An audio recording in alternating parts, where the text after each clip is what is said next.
festival, as I've indicated, represents a whole range of opportunities, and in a sports mad city like this there's certainly a range of opportunities, but the disturbing fact remains that only 1 in 4 people with disabilities participate in sport and recreation, compared to a general populace where nearly 3 of 4 people participate. We're talking about significant inequities, and those inequities transpire into what are very negative health consequences to those that aren't engaged.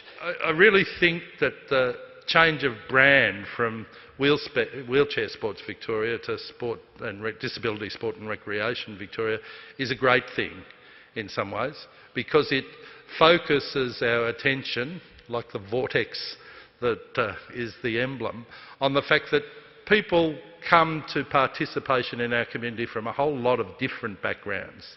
Some of us come with no apparent disability. Doesn't always mean we don't have one. Sometimes it just means we don't recognise it ourselves.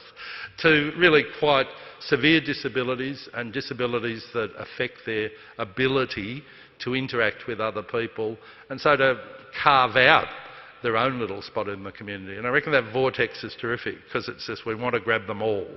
Somehow or another, this organisation can use sport to make participation by anybody in our community who wants to participate an easier thing to achieve. Sport has always been one of the great cornerstones of Victorian society. It's always been one of the cornerstones of the work of Vic Health, as has our work in the area of disability and health inequalities.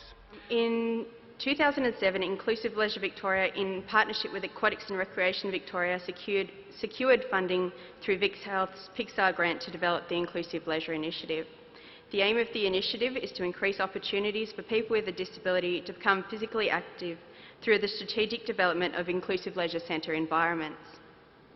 The ILI is based on the Inclusive Fitness Initiative model in the UK, where it has been running successfully for almost 10 years.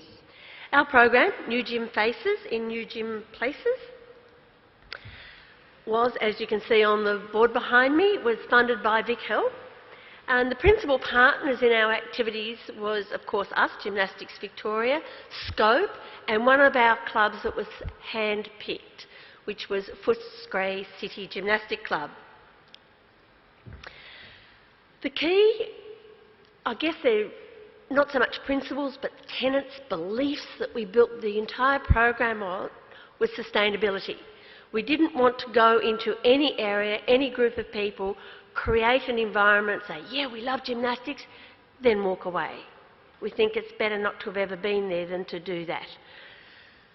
The other thing was honesty, and I'll be perfectly honest, and I felt like that little boy on the end of the diving board. We were jumping into something about which we knew nothing, and it was scary. We had to be really honest with our partner Scope to say, we've never done this before, we don't exactly know what to do.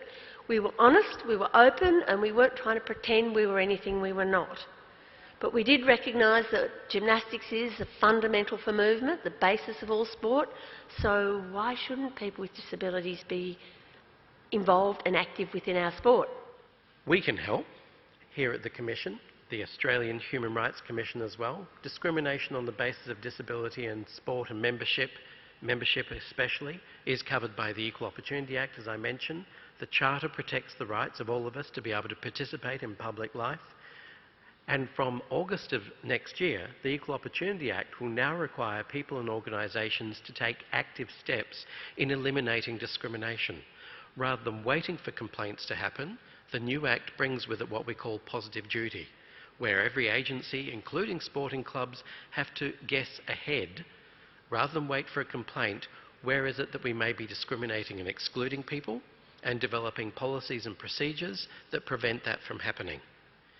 All of us, when we love our sport, have the right and potential to become a campaigner for amendments that reveal its hidden benefits. We have no need to be bashful in our call for change. It is a just and worthy cause. A good campaign is not necessarily a fight.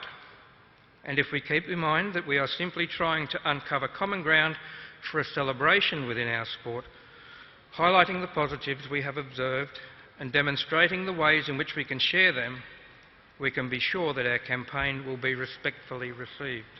We've now got a growing evidence base that children with disability are less likely to take part in activity compared to their peers with typical development. So they've got lower rates of participation, there's less variety in the types of activities that they do. They tend to engage more in passive activities in the home rather than active pursuits in the community. And really the aim of this project was to get a bit more of an in-depth understanding about why that was. We wanted to really explore what helped and what hindered their participation in community sports and physical activity. I suppose the first thing that became obvious to us was that there were many similarities between children with disability and everybody else in the population. Lots of the barriers and facilitators that were pointed out were the same, regardless of whether or not you had a disability. And I think that's a really important point to make, because often we think about disability as being so different that it's really difficult, whereas in fact they're the same as everybody else. The issues are the same as everybody else. So, for example, things like cost and lack of transport are barriers to participation throughout the community, not just for people with disability. However, it became obvious that children with disability do face additional barriers that are generally related to the fact that they have a disability. And an example of that would be their instructor, their coaches, or their physical PE teachers' willingness to include them, and that's one of the barriers that they face that perhaps children with typical development don't face day to day.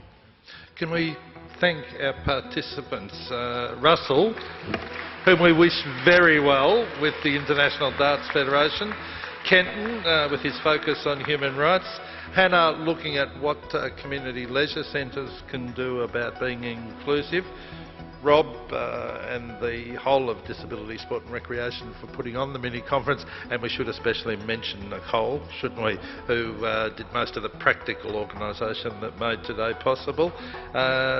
Jane for telling us a bit what it's like starting from scratch, and Nora for that really good research background that showed us some of the principles that we must use if we're truly going to make various activities we do inclusive.